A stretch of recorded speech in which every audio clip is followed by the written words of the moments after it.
Hello and welcome to the program. I'm Teniola Shuboale. We begin today in Tunisia, where vote counting is underway as two political outsiders appear to have stunned the political space. Both are claiming victory after Sunday's first round of a presidential election.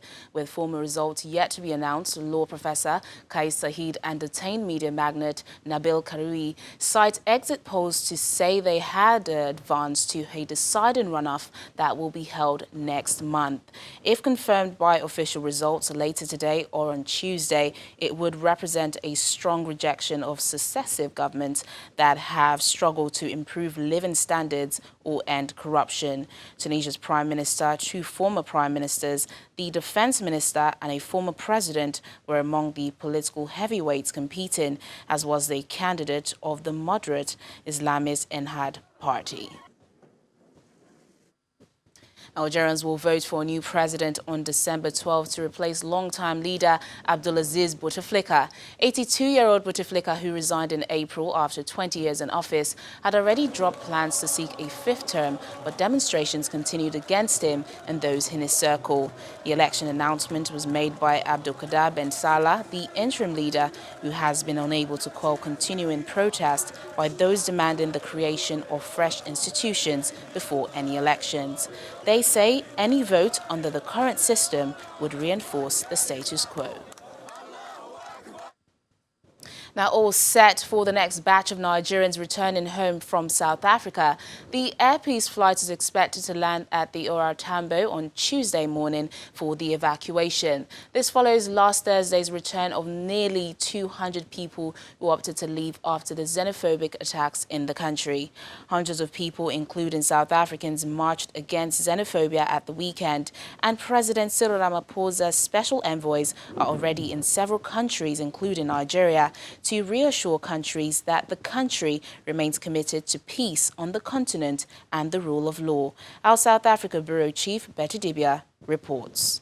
Some of the evacuees from other provinces stranded in Johannesburg after the first flight last Thursday are being housed at this guest house by the Nigerian Consulate General. The Consul General, Godwin Adama, was there to find out how they are and to brief them ahead of the planned flight.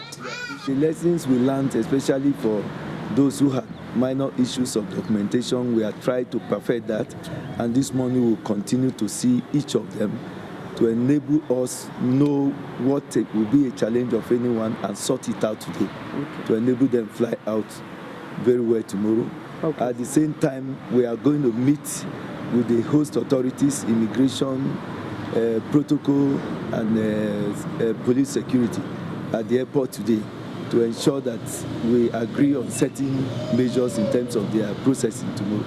31-year-old Joseph Chukwebuka Okongu, a telephone technician, was billed to travel last Thursday. He changed his mind.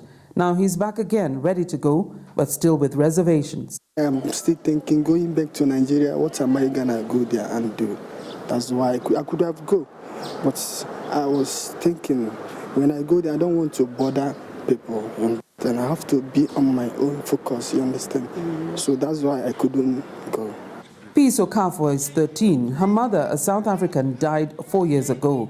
She says she is eager to go to a home she hopes to feel more welcoming with her father. At school, people will be bullying me that I'm a foreigner, that I should go back to my country, and I don't really like it at all. So then so I told my father it's better we go to Nigeria.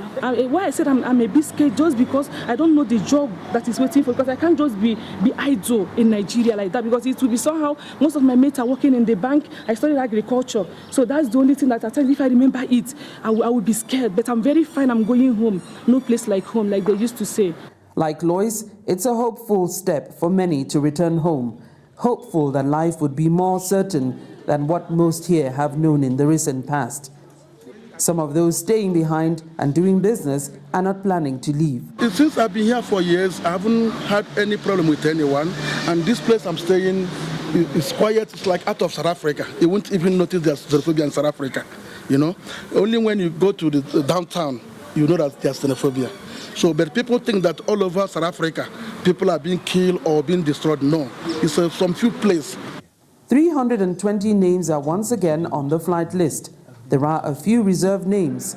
Hopefully, everyone on that list will get on board this time. From Johannesburg, South Africa, Betty Dibia, Channels Television News.